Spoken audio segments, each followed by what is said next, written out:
What was the difference in feel today versus yesterday? Yeah, I played it a lot more conservative today, I think. The river course, like I was saying yesterday, can bite you if you lose sight of your ball.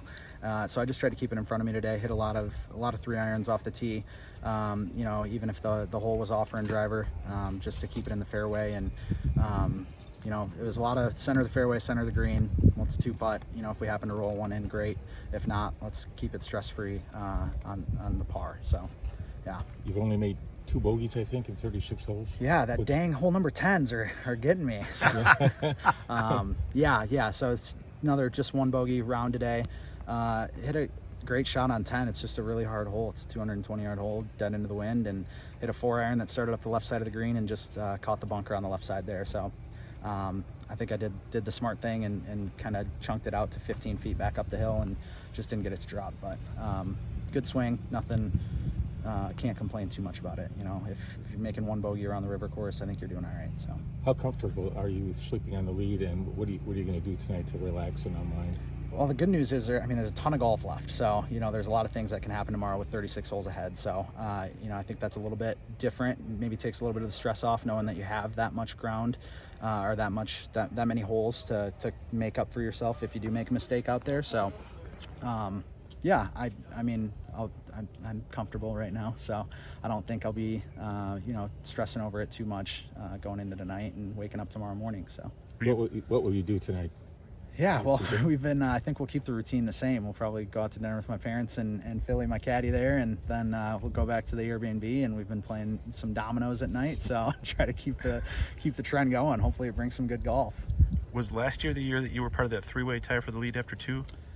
Or was it? Yeah, it was after 2, I think. Yeah, I think I got it to 9 under after 2 rounds there. Yep. Had a rough 3rd round to go of it, and I think we're going to change up. I know tomorrow I think they're making us ride, but last year I was kind of kicking myself for riding in that 3rd round. I just think my tempo is better when I'm walking, so there's not as much time to think about your shots when you get up there in your cart, you got your yardage right away, and now we got to wait 5 minutes to hit that shot. So I'm still going to try to hoof it as much as I can tomorrow. So you can have somebody drive the cart. Is it you have to be 2 players? I'll have to ask Chris about that, because I think it'll be threesomes tomorrow, so they'll have the 2 and the 1. Yeah. If I get stuck with that 2 and the other guy wants to ride most of the round, then I'll let him kind of drive, and I'll try to take my time and just walk. Because the caddies can't drive the cart. I don't believe so. That's where I've got it. If we get stuck with that single, we'll have to see what it is, but maybe I'll just park it far away and stroll around a little bit before getting to the golf ball. So what do you know about the guys who are around the lead and chasing you? Yeah, I don't. I think Tyler. I don't know much about Tyler.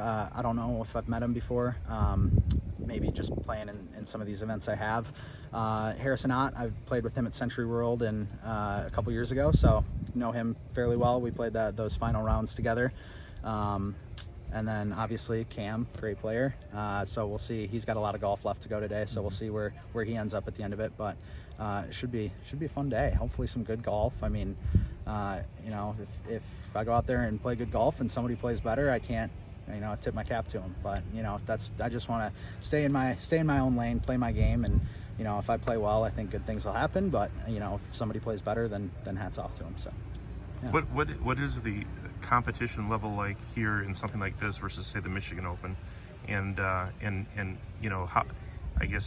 how did you fare before you came here? Yeah, so I would say comparable. One thing playing in the Michigan Open, it was each year now they've started a rotation of courses, but it always used to be at the same course, and it was a course that I just wasn't very comfortable at. So I never fared too well in the Michigan Open. I'd finish maybe between 10 and 25 most years, but was never really in contention for the lead.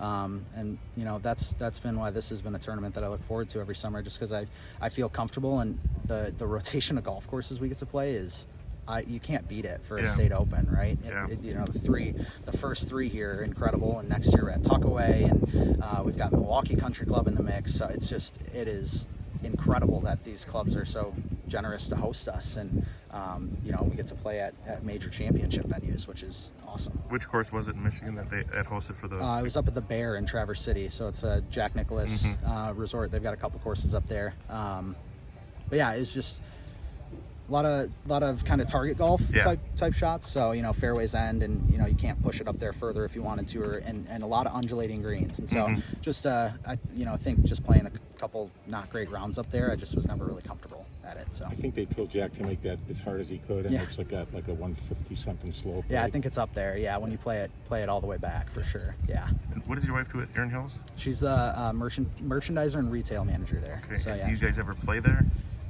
I haven't played there yet this summer. We try to get out there a couple times throughout the summer, but it's a beast. It's not a very relaxing round when you go out there. So Yeah. if we're gonna go play golf, it's nice to just go walk and play a 6,800 yard course. And Right. you got to dedicate some time to go out and play Erin Yeah. Hills. So I've played there a bunch of times, countless times, and love it out there. She's actually going to play there tomorrow, and then I think she's heading up here. So we'll Oh, see. nice. We'll have to see how she plays tomorrow too. And sports allegiances aside, have you assimilated well to Wisconsin? Do you like being Yes, here? well, so my mom's from Wisconsin, so I've got Oh, really? I've got a Badger in the family. I've never held any bad blood against the Badgers. Where is she from? She's from up across the border from Winona, Minnesota, is where she was born, and then she lived in Winona, Minnesota, so up near La Crosse. La Crosse, area. sure. Yeah. Yeah. So I can't remember the name of the town, but Yeah. she's probably gonna kill me for not knowing, but that's all right.